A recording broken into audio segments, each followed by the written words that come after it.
Oi, pessoal, bem-vindos de volta. Hoje eu vou continuar aqui, como combinado, aquele caso prático do vídeo anterior. Então, se você não assistiu o vídeo anterior, eu vou deixar o link aí na descrição. Você assiste primeiro o vídeo anterior, que é o quê? É um caso prático em que eu inventei lá 10, 12 operações, sei lá, para uma empresa que estava sendo constituída.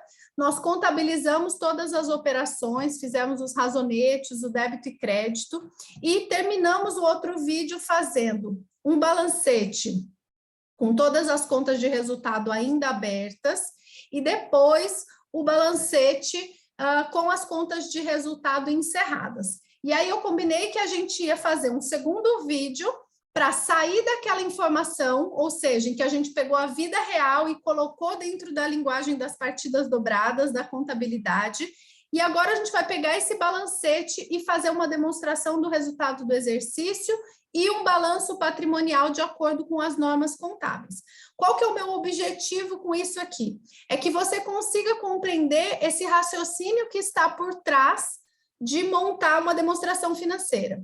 Que você consiga compreender como é que os fatos contábeis que vão sendo refletidos no razonete, no débito e crédito, terminam virando aquele resumo que é a fotografia do balanço patrimonial, uma empresa numa determinada data, e que é aquela demonstração do resultado que me diz como é que foi o desempenho, a performance da empresa num determinado momento, ok? Então, eu vou colocar aqui na tela o nosso balancete, é exatamente o mesmo, tá? Eu dei uma ajeitadinha no formato só aqui para a gente conseguir trabalhar com ele. Então, olha lá, a gente tinha terminado a nossa empresa e a nossa empresinha tinha feito o quê? Prestado serviços, vendido mercadoria de um estoque que a gente tinha comprado, comprou um carro financiado, se vocês lembrarem, contabilizou lá meia dúzia de operações, tipo aluguel, salários, encargos sociais e uma apropriação de seguros. Então, a gente tem essas contas aqui no nosso balancete: bancos, estoques, aplicações financeiras, clientes, seguros a apropriar, veículos. Essas são as contas do ativo.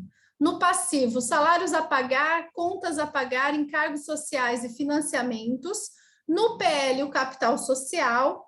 Antes do encerramento de resultado, a gente tinha receita de venda de serviços, despesas gerais, CMV, receita financeira, salários, seguros e aluguel.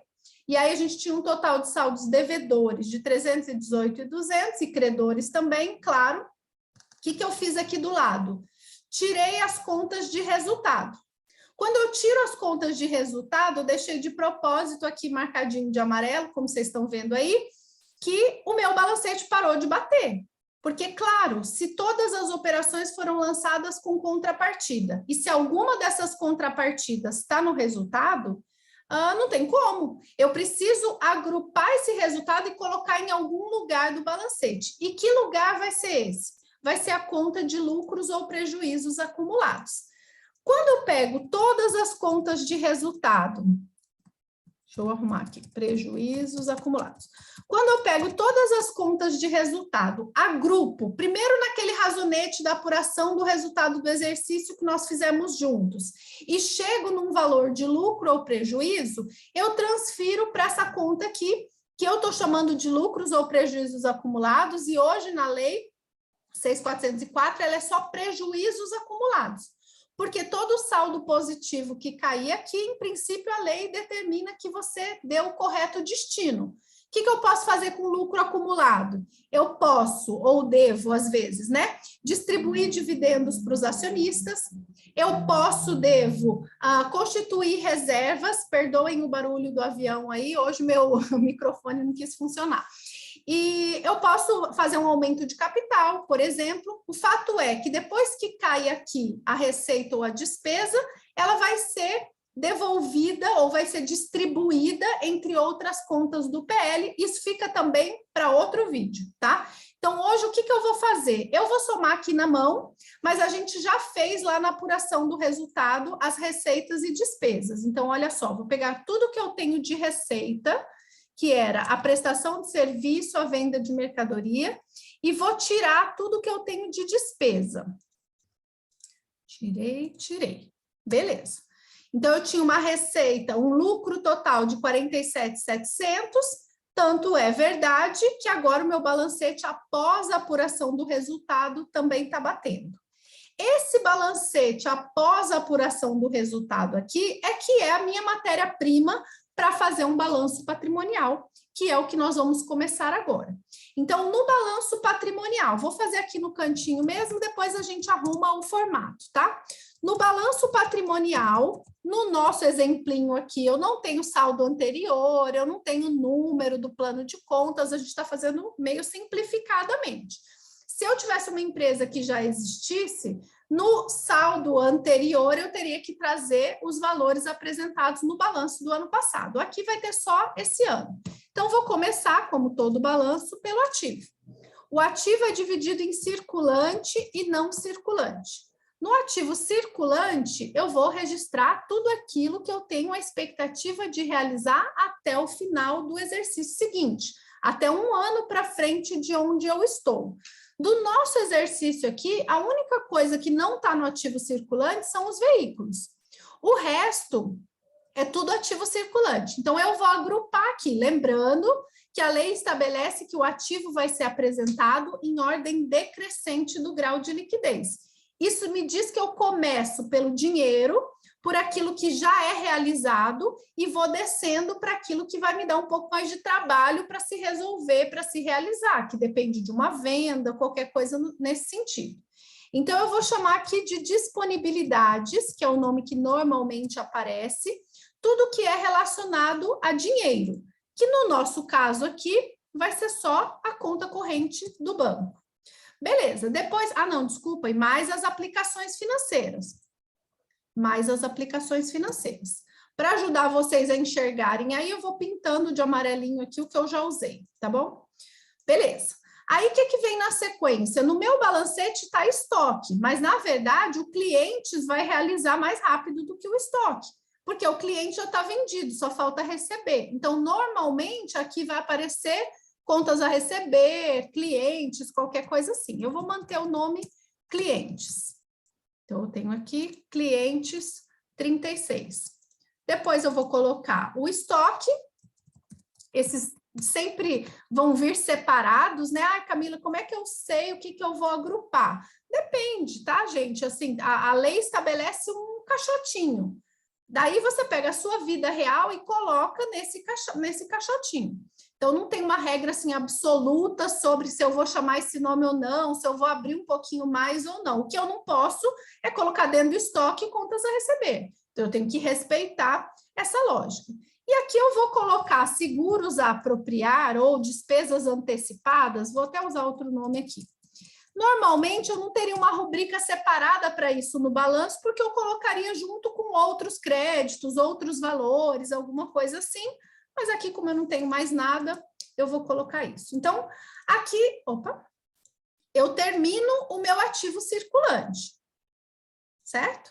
E já vou fazer até uma sominha dele aqui. Vou fazer de um jeito que muita gente, às vezes, se incomoda, mas que é como muitas vezes a gente vê na vida real. A soma em cima. Não é obrigatório fazer em cima ou embaixo, mas muitas vezes a gente vê a soma em cima, tá? Aí, vou continuar. Depois do ativo circulante, vem o não circulante. No nosso balancete aqui, não tem realizável a longo prazo. Vou economizar na palavra aqui. Realizável a longo prazo, nosso é zero. Seria contas a receber com mais, ou estoque que eu vou vender com mais do que um ano para frente do que eu estou. No nosso exemplo aqui, não temos. Investimentos. Participações permanentes em outras sociedades, imóveis que eu tenho para aluguel, outras aplicações de recursos, tipo outros investimentos, por exemplo, em obras de arte, também não tenho nada aqui. Imobilizado. Imobilizado tem. É o nosso 40 mil. Ai, Camila, estou perdido. Você está indo muito rápido, estou perdida, não sei do que você está falando. Para esse vídeo aqui, vai lá no vídeo de balanço patrimonial. Lá no balanço patrimonial eu explico com calma, bonitinho, o que vai em cada um desses grupos, tá bom? Então, se está muito atrapalhado para você, deixa aqui um pouquinho, assiste o outro e volta. E, por último, o ativo intangível, os bens de natureza incorpórea, permanentes também, não temos no nosso exercício aqui. Se eu somar o meu ativo circulante, vai ser só o 40 mil do veículo. Ó, fiz alguma caquinha aqui.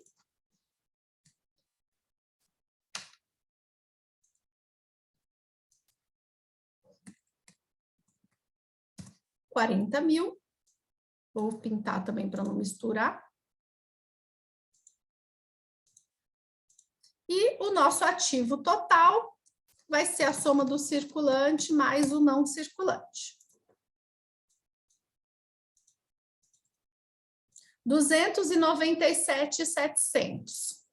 Aí alguém veio aqui, olhou e falou, ah, combinou com o que estava no balancete. Claro, porque aqui já estão as contas de resultado agrupadas, igual é no balanço. O balancete original lá, aquele que tem as receitas e despesas abertas, o total de saldos devedores e credores é diferente. No meu exemplo aqui, que é simplesinho e tudo mais, a gente não tem contas com saldo credor dentro do ativo, aquelas contas redutoras. Mas na vida real eu posso ter, né? Eu posso ter aqui depreciação acumulada, eu posso ter aqui ajuste ao valor presente, amortização, sei lá, eu posso ter provisão, perda estimada no recebimento de crédito, impairment. Tem algumas contas, são exceção, mas tem algumas contas que existem no ativo, ligadas a uma outra conta principal, que podem ter saldo virado, ter saldo credor. E aí elas vêm para cá com saldo negativo, sem problemas.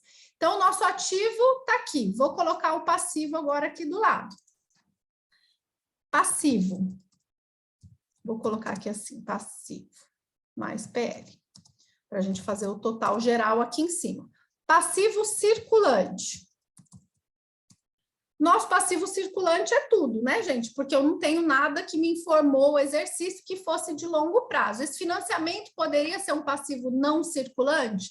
Poderia, mas eu não falei nada lá no exercício, não vou tratar assim. Aqui eu vou separar da seguinte maneira, ó, eu vou colocar fornecedores, nem temos fornecedores que a gente pagou tudo.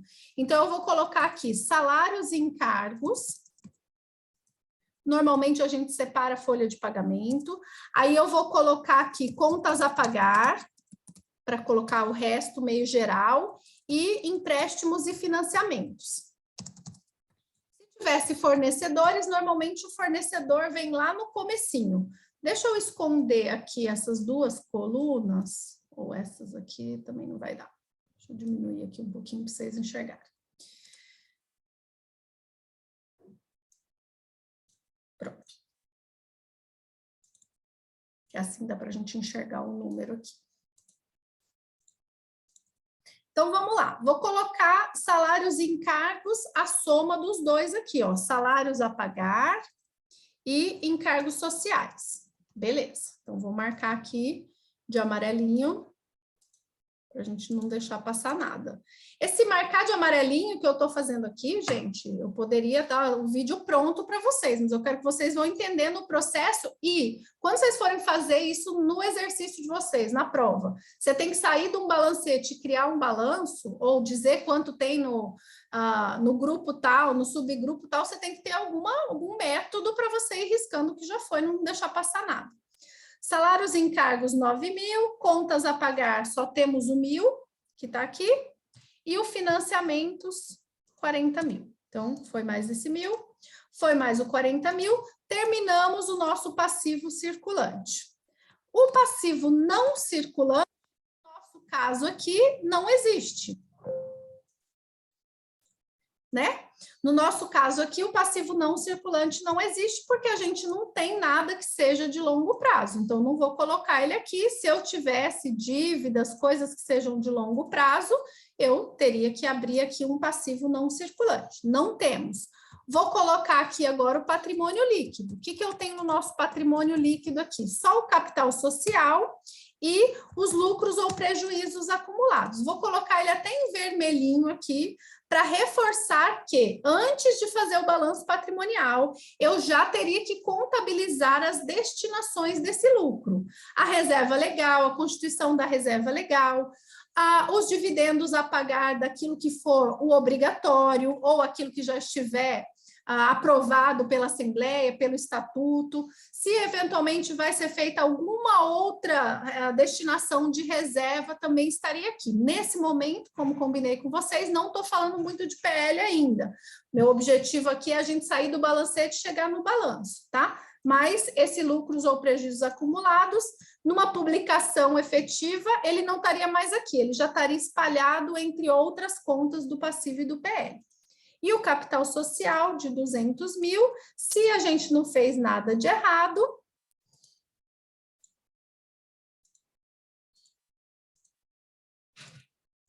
o nosso PL vai ser a soma aqui dos dois. Vou pintar aqui de azulzinho também. E se a gente não fez nada de errado, nosso balancete, nosso balanço patrimonial, a soma dos dois aqui, tem que dar os 297.500. E deu, graças a Deus, né? Graças a Deus não, graças ao nosso trabalho que a gente fez bem direitinho. Tudo bem? Isso aqui é um balanço patrimonial. O da prova, o da empresa, o do cliente, o da vida real vai ser a mesma coisa. Somente com um pouquinho mais de contas, de detalhes, de operações relacionadas à vida real daquele cliente. Tudo bem? Então, isso aqui é o balanço patrimonial, fotografia da nossa empresa numa determinada data. Na data do fechamento X, nossa vida estava assim. Vamos em frente, vamos fazer a demonstração do resultado do exercício. Eu vou fazer o seguinte, vou esconder nesse momento aqui o balanço, só para ele não atrapalhar vocês de enxergarem aí, e vou fazer aqui do lado também a DRE, demonstração do resultado do exercício, onde eu vou explicar para o usuário da contabilidade como foi a geração dos meus 47.700 de lucro. Então, eu já sei que no final eu tenho que chegar num lucro líquido de 47.500, adotando o modelo da lei. Vou fazer aqui de acordo com o artigo 187 da Lei 6.404. Atenção que lá no CPC 26, da apresentação, da demonstração do resultado do exercício, tem alguma variação em relação a isso, tem vídeo separado também disso, e assim como no balanço, ai Camila, não sei fazer isso aqui, você está me atropelando. Para o vídeo, procura lá no Contabilidade de 0 a 10, na playlist Contabilidade de 0 a 10, o que é a demonstração do resultado do exercício, dá uma estudadinha nela lá e volta aqui, tá? Então, vamos lá, demonstração do resultado do exercício. Começo pela receita bruta de vendas e serviços, nem vou colocar aqui venda e serviço, receita bruta que vai ser a soma da minha receita de venda e da minha receita de serviços. No balanço, eu não vou separar a receita de venda e serviços normalmente. Depois da receita bruta, normalmente eu tenho as deduções que são devoluções, cancelamentos, abatimentos, descontos incondicionais. No nosso exercício aqui não teve. Então, se eu tivesse abatimento, devolução, desconto sobre essas vendas, eu diminuiria aqui. Eu diminuiria aqui também os tributos sobre vendas.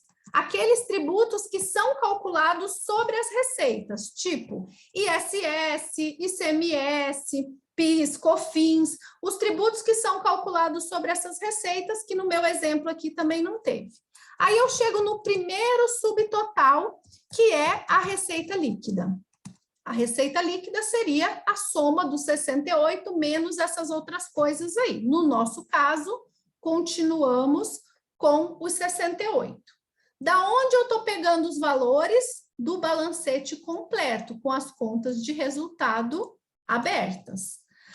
Aí eu preciso chegar no lucro bruto. Para chegar no lucro bruto, eu tenho que tirar o custo da mercadoria vendida. Aqui, atenção, os valores que são credores entram positivos, os valores que são devedores entram negativos. Por quê? Porque um é o oposto do sinal do outro. Então, peguei aqui o CMV. Por que eu não estou respeitando a ordem do razonete? Porque a ordem que eu tenho que respeitar é a do artigo 187 da lei. Depois que eu tirei o CMV, eu chego no lucro bruto, que é a pergunta queridinha de um monte de provas aí, né? É a gente calcular o lucro bruto, principalmente quando a gente começa a estudar o estoque. Meu lucro bruto foi 60.500. muitas vezes a gente dá uma olhada na margem bruta, que é o quê? Essa continha aqui, o lucro bruto dividido pela receita líquida. Esses índices de margem, normalmente, eles dividem algum desses lucros em relação sempre à receita líquida. Então, aqui eu tenho um percentual de 89 e pouquinhos por cento. Beleza. Agora vem aquele bloco, despesas gerais e administrativas. Vou colocar aqui assim. Despesas gerais e administrativas, despesas de vendas ou comerciais, receitas e despesas, então é o resultado líquido aí, resultado financeiro líquido. Isso significa que as receitas entram aqui positivas e as despesas negativas. Nesse pedacinho aqui que eu tenho antes um subtotal, uma separação em relação ao que está lá no CPC 26, e aí eu chego aqui no que a gente chama de lucro operacional. Então, vamos ver o que eu tenho aqui. As outras despesas que eu tenho, despesas gerais, salários, seguros e aluguel. Tudo isso vai entrar aqui, gente. Então, eu vou fazer aqui, ó, menos, e aí vou sair somando. Despesas gerais, as de salários, as com seguros e as de aluguel. Ah, Camila, eu não posso ter despesa de salário na venda? Se eu tiver separado a folha de pagamento aqui do departamento de vendas, sim. No nosso exercício aqui não temos. Despesa de venda, gente, vai entrar publicidade, brinde, frete, comissão de vendedor, tudo isso entraria aqui nas despesas gerais. Resultado financeiro líquido, mais ou menos todas as receitas e despesas financeiras. Juros sobre empréstimo, desconto financeiro, IOF, despesas bancárias. No nosso caso aqui, a gente só tem o 200. Ó, eu mesma pulei minha regra aqui de ir marcando o que já foi. No nosso exemplo, já foi tudo, mas isso não significa que a minha DRE acabou. Eu vou continuar somando aqui. Então, eu vou pegar o lucro bruto, soma esses 3 bloquinhos, chego no lucro operacional.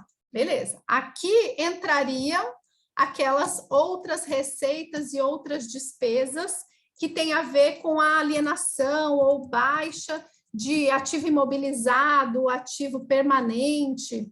No nosso exemplo, não temos nada, é zero. Aí eu chego no LAIR, lucro antes do imposto de renda. Camila, por que você está continuando? Porque a DRE só termina quando acaba, né? Então, mesmo que eu não tenha essas coisas aí no meio, eu tenho lucro antes do imposto de renda, eu tenho lucro líquido, eu vou trazendo esses números para baixo, e nesse caso aqui vou somando com nada, porque eu não tive outras operações. Aqui seria o momento de tirar despesa com imposto de renda e contribuição social, que no nosso caso foi zero. Tirar também aquelas participações participações nos lucros de debenturista, administradores, empregados, tal, aqueles valores que algumas pessoas têm direito de receber sobre o lucro da empresa. No nosso caso aqui não teve. E, finalmente, o lucro líquido, que é o último somatório, que tem que bater com aquele número lá do balancete que foi encerrado do resultado, que é o total do resultado do desempenho da empresa naquele período. No nosso caso, os 47.700. O que eu ganho com a DRE em relação ao balanço? Se vocês lembrarem lá no nosso balanço patrimonial, a única coisa que eu via é que eu tive lucro de 47.700 e que na vida real nem vai estar mais lá, porque ele já vai estar distribuído nas reservas de lucros, no dividendos a pagar, dentro do capital social se foi feito um aumento de capital, então eu nem teria como saber exatamente qual foi o lucro. Eu só ia ver que o meu balanço aumentou, o meu PL aumentou. Aqui na DRE, eu mostro para o usuário da contabilidade como é que a minha operação se comportou, qual foi o desempenho que a minha operação realizou num período, e eu consigo saber de onde veio esse resultado. Então, eu consigo ver que esse 47.700, ele foi todo gerado pela minha operação normal, de venda de prestação de serviços, quanto que eu gasto com as minhas despesas administrativas, se eu tivesse vendido um imobilizado, qualquer outra operação que tenha acontecido, eu vou conseguir identificar aqui. E aqui eu tenho, então, a minha DRE. Muitas provas vão perguntar aí, qual o valor do lucro bruto, qual o valor do lucro antes dos impostos, enfim, você tem que saber sair do balancete e chegar aqui nesse modelo, nesse molde, e encaixando, fazendo as somas das receitas e despesas todas. Importante dizer para vocês que aqui nesse miolo, principalmente entre despesas gerais, despesas de venda, às vezes tem coisas que eu tenho mais detalhes para separar, às vezes não, mas para quem está pensando aí em prova de concurso, exame de suficiência, faculdade, essas coisas, normalmente aqui não é onde o bicho vai pegar, porque vão te perguntar ou o lucro bruto ou o lucro operacional. Tá bom? Espero que tenha ajudado vocês e espero que vocês tenham conseguido fazer essa linha do tempo, que é a vida acontece, aquilo da vida que precisa ser refletido na contabilidade vai ser registrado por meio das partidas dobradas, dos débitos e créditos nos razonetes. No final de um determinado período, eu junto o total de débitos e créditos de cada razonete e preparo um balancete, onde eu faço uma lista daqueles saldos. Este balancete me dá toda a matéria-prima que eu preciso para elaborar as demonstrações contábeis. O usuário da contabilidade que não está lá no dia a dia vai receber o quê? O balanço, vai receber a DRE, vai receber a DMPL, que nós não fizemos aqui. E a partir desse final, que é o resumo da vida, ele vai compreender, se conhecer a lógica contábil, o que deu origem a esse resumo. Como é que a empresa chegou aqui? O que aconteceu? Então, se eu sou um investidor, eu não preciso ter acesso àquele razonete em que tem cada venda, cada baixa, cada folha de pagamento que foi lançado. Me basta saber qual é o custo com salários e encargos. Me basta saber qual foi o total que eu vendi no período, qual que é a minha carga tributária de ICMS. Eu não preciso ver lançamento por lançamento, porque na vida real, às vezes a gente está falando de milhares, de milhões de lançamentos e isso não seria factível, né? Então, um resumo resolve tudo. Eu pego aquela vida toda, vejo numa fotografia, vejo numa página de publicação lá e consigo compreender o que aconteceu na vida das empresas. Beleza? Não subestimem o poder do razonete, do débito e crédito de ajudar vocês a conhecerem contabilidade. Então, façam exercícios, abra a continha T, bota o débito e crédito, exercita escolher em que conta, em que grupo eu tenho que contabilizar, que isso vai melhorando a sua capacidade de compreender depois os assuntos mais avançados. Beleza? Até o próximo. Gente, se você achar que alguém pode se beneficiar disso, compartilha esse vídeo, se inscreve aí no canal, clica lá no sininho. Eu tenho recebido de alguns alunos a mensagem de que eles não estão sendo notificados dos vídeos novos. Se por acaso isso está acontecendo com você também, deixa aqui nos comentários para mim, por favor, que eu estou tentando descobrir o porquê, tá bom? Até a próxima!